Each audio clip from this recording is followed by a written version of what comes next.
And let's make no mistake, permitting is holding back America. H.R. 7023, the Creating Confidence in Clean Water Permitting Act, seeks to unleash the American economy. It is a package of common sense reforms that will reduce regulatory burdens, establish certainty, and increase transparency in our permitting system. The reality is that America has been wrapped in a bureaucratic morass. We've been wrapped in red tape. It's impossible to do things like build roads. It's impossible to deploy things like transmission that are critical to help to renew and update the grid, the electrical grid. This is because of what we've seen as an extreme agenda out of this White House. The only confidence this bill gives me is that Republicans will take any opportunity to eliminate oversight and safeguards for our environment and to silence the voices of those in communities who are tired of unbreathable air and toxic water. Republicans know the American people don't want their shutdown. So instead, the Republicans on this committee are attempting to divert and distract the American people's attention by spending taxpayer dollars on this sham impeachment hearing 2 days before they shut the government down in hopes that the media, and I don't just mean Fox News, will fall for their scheme and give more airtime to the lies being told on this committee today than the real life impact their shutdown will have on even their own constituents' lives. In fact, in Chairman Comer's district, Republicans' shutdown will cost 8,937 of his constituents their paychecks. In Jim Jordan's district, Republicans' shutdown will cost 3,939 of his constituents their paychecks. In Marjorie Taylor Greene's district, Republicans' shutdown will cost 6,306 of her constituents their paychecks. In Lauren Boebert's district, Republicans' shutdown. Democrats are the party of shutdowns. You guys love shutdowns. Thank you very much. In Lauren Boebert's district, Republicans' shutdown will cost 9,016 of her constituents their paychecks. In Paul Gosar's Arizona district, Republicans' shutdown will cost 12,349 of his constituents their paycheck. In Byron Donalds, 3,235 folks paycheck. In Andy Biggs, 8,433. In Lisa McClain, 7,286. In Scott Perry's Pennsylvania district and the capital of my Commonwealth, Republicans' shutdown will cost 5,445 of his constituents who will lose their paycheck. Indeed, and the reality is that just about every American agrees, no matter where we come from, how we vote, or what our skin color is, we all deserve those things. Yet the Republican Party, bought out by greedy CEOs and billionaires and lobbyists, have always been terrified of that reality. So terrified that instead of facing it, they've chosen to lie and scapegoat and defraud even the folks who elected them, assuming we're all too foolish to see what's really going on. Quite simply, men do not belong in women's sports. Let me say it one more time. Men do not belong in women's sports. By allowing biological males to compete in women's sports, we are placing our daughters in danger every time they step onto the field. This hearing is about protecting women. Period. According to the Human Rights Campaign, in just the first 143 days of 2023, elected officials across the nation introduced more than 520 anti-LGBTQIA bills in state legislatures. 23 states banned trans youth from participating in school sports consistent with their gender identity, with some laws focusing on kids as young as kindergarten. How competitive is kindergarten? You all are working so hard at excluding and demonizing a bunch of kids. To just level and remind people why we're here, the reason DEIA policies were even created was to right existing wrongs. The reality is that we have some members of this committee who were alive during Jim Crow. They experienced segregation firsthand, yet now they're acting like we are suddenly in a colorblind society, that we don't need to codify protections, or that the only victims here are wealthy or the white or the privileged. How easily we forget. But we know statistically that they're not the ones whose communities have been intentionally polluted or targeted by police or the war on drugs. Their neighborhoods have not been redlined. Their schools have not been decimated by racist, inequitable funding schemes that commonwealths like Pennsylvania, my own, are finally recognizing as harmful and attempting to fix. Lest we forget the reason HBCUs and other minority-serving institutions exist is because we weren't accepted into predominantly white institutions. They are not targeted by how they look or how they dress or how their hair grows. Truthfully, we recognize that this crusade has been going on since, indeed, the passage of the 14th Amendment, if not earlier. Every time black folks or brown folks or women or queer folks or the disabled are able to achieve some semblance of equity, we continue to be demonized or face ad hominem attacks. So we didn't earn our spot, or we don't belong here. To ensure that they can continue to concentrate wealth and power with the few. I'd like to highlight Section 4 of H.R. 7023. Section 4 is the language of my bill, the Reducing Permitting Uncertainty Act. Section 404C of the Clean Water Act allows the EPA to veto a dredge and fill permit. However, the EPA has taken it upon itself to proactively reject the permits and retroactively take away permits. In a country of due process, it seems absurd that a federal agency can dictate whether a project is good or bad before an application is even filed. If we reject ideas before they mature, we crush any chance of ingenuity, growth, and progress in this country. Do innovators no longer deserve the opportunity to make their case and share their creative solutions? Further, the ability to take away permits when projects are well underway is outrageous. Thank you, Mr. Speaker. I stand today in vehement opposition to H.R. 7023, the Creating Confidence in Clean Water Permitting Act. It's amusing that we're having an Energy Week conducted by a majority that uses all of its energy to fight against the interests and well-being of the American people. This bill is emblematic of the Republican Party that shamelessly prioritizes the investments of their billionaire donors over the health of our children, our communities, and our environment, not to mention our economy. Every member of this body likes to claim to be here to advance the needs of our constituents, but it seems like every day the Republican Party tries to tear down the very laws that aim to protect their own constituents, as well as mine, from corporate polluters pumping toxins into our air and drinking water.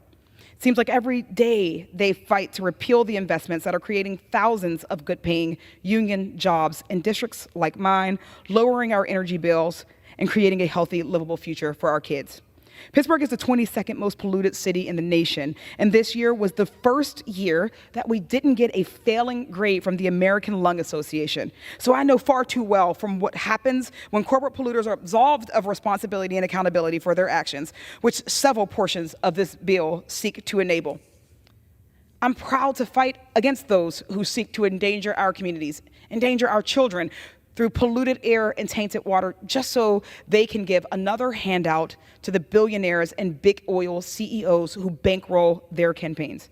I'm proud to represent Western Pennsylvania and the city of Pittsburgh, where we've worked hard to remove and replace over 10,000 lead service lines, largely thanks to federal protections and investments these Republicans are trying to repeal. Thank you, Mr. Speaker. I strongly urge my colleagues to oppose the passage of this legislation, and I yield back.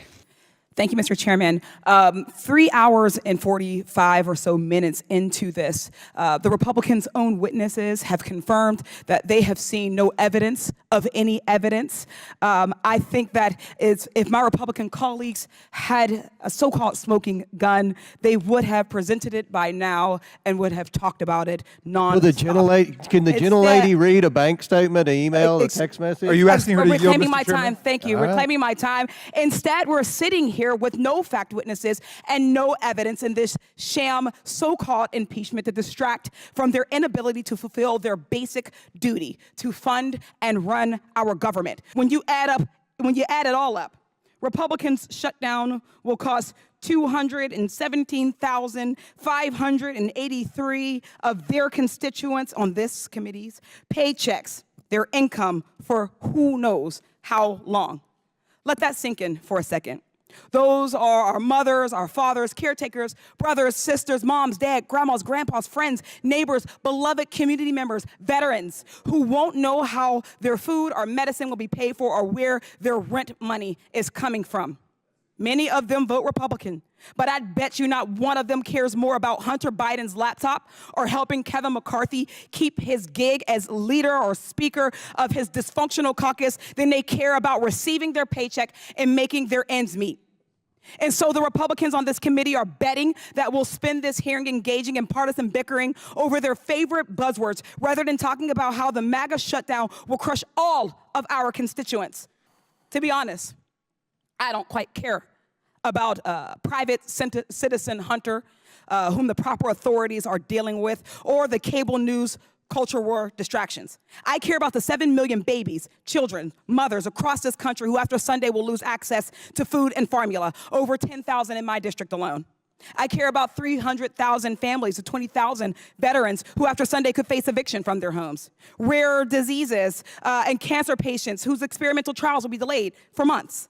And I care about our seniors unable to get help with Social Security and Medicare. And make no mistake, their attacks are targeted, both in who's behind them and who are going to be hurt most. The most marginalized folks bear the brunt of these MAGA Republicans' attacks. Black folks, brown folks, trans folks, poor folks, disabled folks. Keeping that struggle in mind, we've had 2 hearings on the infant formula shortage on the subcommittee chaired by Congresswoman McClain. Yet with the 320,000 babies, women, and children in her home state of Michigan about to go hungry due to her party's shutdown, it seems like my Republican colleagues only care about an issue when they can point the finger in another direction, much like what's going on in this embarrassment of a hearing today. Mr. Gerhardt, in one of your recent op-eds, and you have repeated it here, you mentioned that a good test for assessing the constitutionality of a governmental action is to switch the names of the political parties and the actors involved. If the outcome is the same, it is a good sign of neutrality. If the outcome is not the same, then there's a good chance that partisanship is the driving force. I think we can safely say that this inquiry would fail that neutrality test. And since I don't have time, I think we can say that we are here, America, in this sham hearing,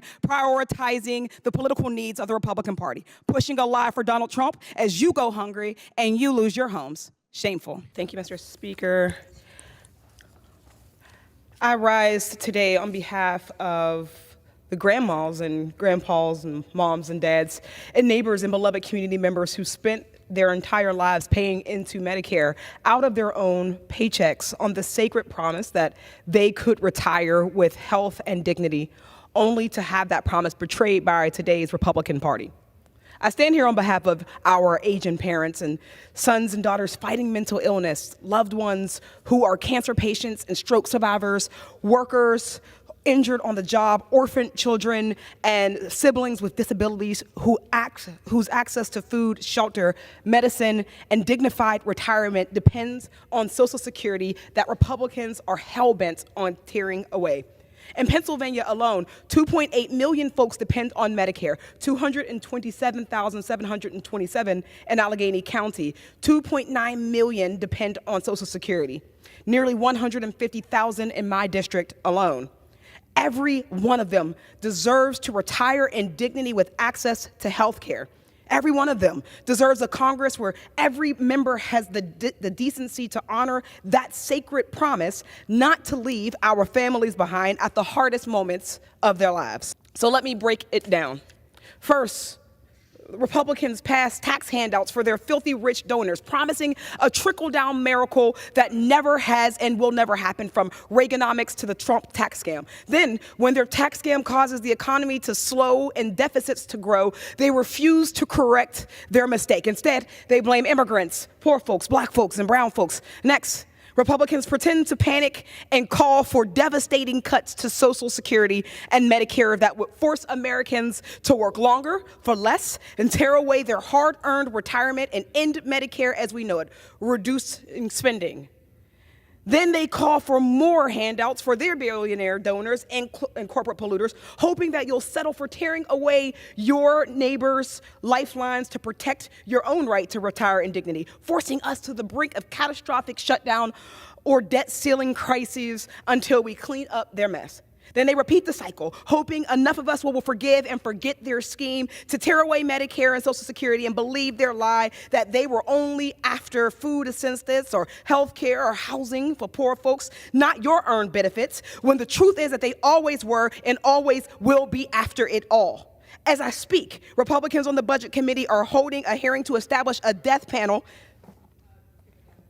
Thank you. Wrapping this up. As I speak, the Republicans on the Budget Committee are holding a hearing to establish a death panel commission to gut earned benefits, where their chairman called this party's fight to tear Social Security our generation's world war.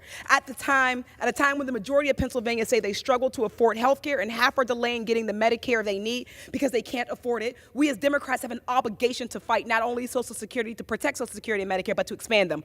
Preserve the retirement age, increase benefits to keep up with inflation, expand Medicare to include vision, dental, hearing, hold big pharma price gougers accountable, and pass Medicare for all. I urge my colleagues to defeat the previous question so we can bring up legislation that reaffirms the House of Representatives' commitment to protecting and strengthening Social Security and Medicare, and I yield back. It's disappointing to me that although the title of this hearing implies a much-needed discussion, we're likely going to be forced to listen to transphobic bigotry. Because actually, protecting female athletes in Title IX is important. Participating in sports provides so many benefits to our young people. Those benefits range from improved mental and physical health to enriched life skills, such as teamwork and goal setting. In terms of mental health, studies show that participating in youth sports is associated with lower rates of anxiety and depression, lower amounts of stress, higher self-esteem and confidence, and reduced risk of suicide. So why are my Republican colleagues working so hard to prevent our trans youth from participating? I think it's important that we raise the voices of transgender athletes, their families, and teammates. I'd like to read a few of their stories written in the first person. The first from Cece Telfer, a professional track athlete, model, and advocate. I was a former D2 national champion in the 400-meter hurdles, and I am now a professional athlete training to make it on the Team USA and represent them in the following Olympics to come. Sports have given me a plethora of things, but mainly sports have given me strength, taught me how to overcome fear and stand up when defeated. Sports have given me collaborative skills that was developed throughout the years of being an athlete and having teammates. Sports taught me how to stay focused and committed, along with the necessary skills that sports has taught me and giving me clarity and freedom. Transgender women and girls, transgender people, are not a threat. We don't play sports to cheat. We deserve the rights as any other women because that's what we are. There are rules and regulation that define our ability to compete.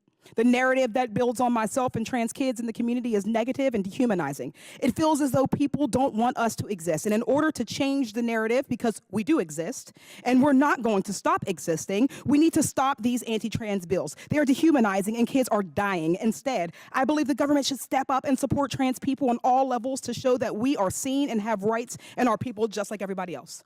From Ember, a transgender female high school softball player. When I was younger, I played co-ed baseball. I loved it. When the teams became single sex, I no longer fit in. I was teased and ostracized, though the most difficult part was not feeling like myself, so I quit. I came out as trans in 7th grade and wanted to play softball, but my state requires trans girls to take hormones for a year before they can play a sport. So I waited for 3 years. During that time, I became self-conscious, uncomfortable with my body, and lost all of my confidence. I was diagnosed with depression and anxiety. I was finally approved to play on a girls' team in the spring of my sophomore year of high school. Playing on a girls' team has been an incredible experience for me. I have made so many friends and improved so much despite starting so late. My teammates treat me just like everyone else on the team. So do my coaches. My team is part of my family. We are all so different and come from different cliques, but when we're together on the field, we are there for each other no matter what. Every kid should be lucky enough to have this experience. And from Debbie Jackson, a parent of a non-binary teen. My child, Avery, is now 15 years old. Avery doesn't even remember what it was like to be viewed as a boy. We affirmed who they are at a young age and supported a social transition before kindergarten. During that time, Avery was in a co-ed trampoline class at a local gym. The gymnastics classes at the gym were divided by gender, and as we began referring to Avery as our daughter, Avery asked to move into gymnastics. It was one additional step towards being affirmed and accepted authentically. To this day, some of my favorite photos and videos are from the first day of that class when Avery marched so confidently onto the mats with a barely grown out traditional boyish haircut next to a gaggle of other girls with their bouncy ponytails. Avery enthusiastically followed every word of the coach, trying forward rolls and falling off the balance beam with every step, literally every step. Avery was the most gloriously awkward, non-athletic creature I have ever witnessed. I can safely tell you that Avery is still a gloriously awkward, non-athletic creature who will never win in any athletic endeavor. But participating in sports isn't about winning. Playing sports helps with mental health, teaches teamwork, provides camaraderie with others, and teaches discipline and goal setting. It opens doors to friendship, connection, and community with others. That's what my child experienced in that gymnastics class, and other trans kids deserve to experience all of those benefits too. I am so thankful that Avery didn't have to choose between not participating in sports or being forced to participate as a boy. Forcing a transgender child to choose between living an authentic life and playing a game is cruel. Think about how it would feel to have your body openly discussed by others or have the fairness of your existence and basic rights debated in a public forum. That's what you are doing to innocent kids. Please leave our kids alone. They deserve so much better from people in power. I want to thank these people for sharing their stories and reminding us that this is about children and daughters and sons and siblings and friends. These are real people with real experiences who deserve to feel loved and included. I'd ask unanimous consent to enter these letters to the Committee for Transgender Athletes provided by the National Center for Transgender Equality.